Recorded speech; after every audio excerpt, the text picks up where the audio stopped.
Reddy declaration చేసిర్రు ఆ declaration ప్రకారం 42% రిజర్వేషన్ లోకల్ బాడీస్లో వచ్చేటువంటి అవకాశం ఉంది అధ్యక్ష. కాబట్టి దయచేసి మీరు ఆ దిశగా ఆలోచించాలి. ఎందుకంటే మేము సర్వే చేసినాం, మేము ఇక్కడ తీర్మానం చేసినాం, ఢిల్లీకి పంపించినాం అంటే అది సరిపోదు అధ్యక్ష. ఈ సమాజం కూడా యాక్సెప్ట్ చేసే పరిస్థితిలో లేదు. దయచేసి ఇది తప్పకుండా ఆ ఫలాలు వాళ్ళకు అందాలంటే మీరు తప్పకుండా చట్టబద్ధత చేయవలసినటువంటి అవసరం ఉన్నదని నేను ఈ సందర్భంగా తెలియజేస్తూ ఉన్నాను అధ్యక్ష. అదేవిధంగా సర్వే విషయంలో కులగణన అంటే సింపుల్గా మన కులానికి సంబంధించి మన రెసిడెన్షియల్ అడ్రస్ కానివ్వండి, సేమ్ టైం నేను ఉద్యోగం చేస్తున్నావా వ్యాపారం చేస్తున్నావా ఆ అంశాలు సరిపోతాయి.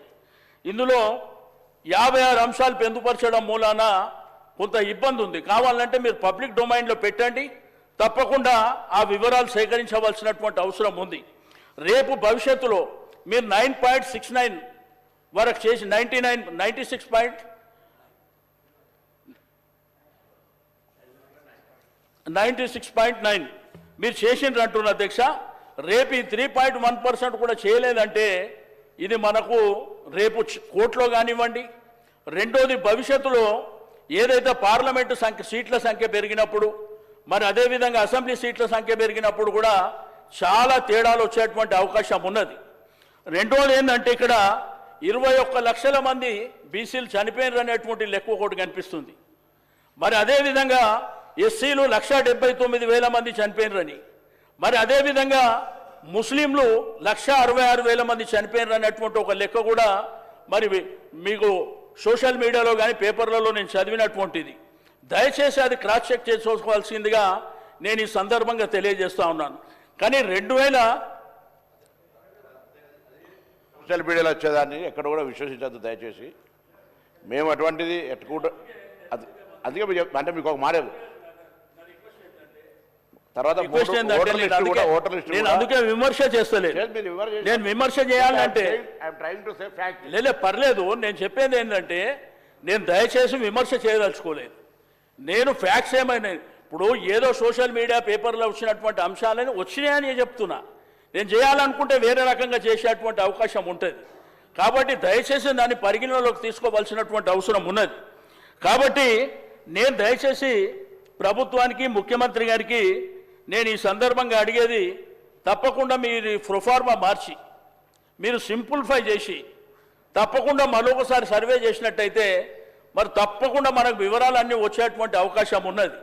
దీంట్లో కులాల వారీగా తీసుకున్నప్పుడు కూడా ఏ కులం ఎంత అనేది కూడా మీరు చెప్పలేకపోయినారు. ఇప్పుడు ముఖ్యమంత్రి గారి స్టేట్మెంట్లో కూడా ఎస్సీలు ఇంత బీసీలు ఇంత అన్నారు. ఈరోజు బీసీ కులాలలో 193 కులాలు ఉన్నాయి. కాబట్టి 193 కులాలలో కూడా మరి ఏ కమ్యూనిటీ ఏమేమి ఎంతమంది ఉన్నారనేది కూడా మనకు సంఖ్యాపరంగా రేపు మనకు అన్ని విధాలుగా ఉపయోగపడుతుంది. కాబట్టి దయచేసి ఆ విధంగా చేయవలసినటువంటి అవసరం ఉంది. ఈరోజు గ్రేటర్ హైదరాబాద్ పరిధిలో తీసుకుంటే 30% కూడా జరగలేదు. నాకు పూర్తి ఇన్ఫర్మేషన్ ఉన్నది, మీరు కావాలంటే తెప్పించుకోండి. ఎందుకంటే చాలా ప్రాంతాలకు వెళ్ళలేదు. వెళ్ళిన ప్రాంతాల్లో కూడా ఈ ప్రొఫార్మా చూసిన తర్వాత మాకు అక్కర్లేదు, మేము ఈ వివరాలు ఇవ్వలేము అని చెప్పేసి మరి వెళ్ళిపోయినటువంటి సందర్భం. కాబట్టి ఈరోజు సరే స్వాతంత్రం వచ్చి 75 ఏళ్ళు అయిపోయింది. ఇప్పటికైనా కానీ 100% ఉన్నటువంటి సమాజాన్ని ఈరోజు పరిపాలించినటువంటి పాలకులు ఆ రోజుల్లో నుంచి ఈ రోజుల వరకు ఏమి జరిగిందో సమాజం అంతా చూస్తున్నటువంటిది. కాబట్టి దయచేసి నాకు ఈ సందర్భంగా మీకు రిక్వెస్ట్ చేసేది ఒకటే, తప్పకుండా మీరు రీసర్వే చేయవలసినటువంటి అవసరం ఉంది. రెండోది ఇది తీర్మానం చేసి ఢిల్లీకి పంపించకుండా ఇక్కడ చట్టబద్ధత చేసి ఎలక్షన్ ఏవైతే లోకల్ బాడీ ఎలక్షన్ జరగబోతున్నాయని అనుకుంటున్నారో తప్పకుండా 42% రిజర్వేషన్ అయిన తర్వాతనే ఎన్నికలు జరపవలసిందిగా ఇచ్చినది కామారెడ్డి డిక్లరేషన్లో మీరు వచ్చినటువంటి హామీ. కాబట్టి మీరు 42%, అంతేగాని మేము కేంద్ర ప్రభుత్వానికి పంపిస్తాం, రాజకీయ పార్టీల పరంగా 42% మేము ఇస్తాము అంటే అది కుదరదు.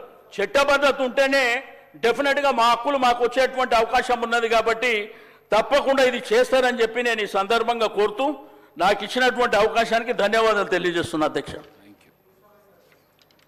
గౌరవ సభ్యులు పాయల్ శంకర్ గారు.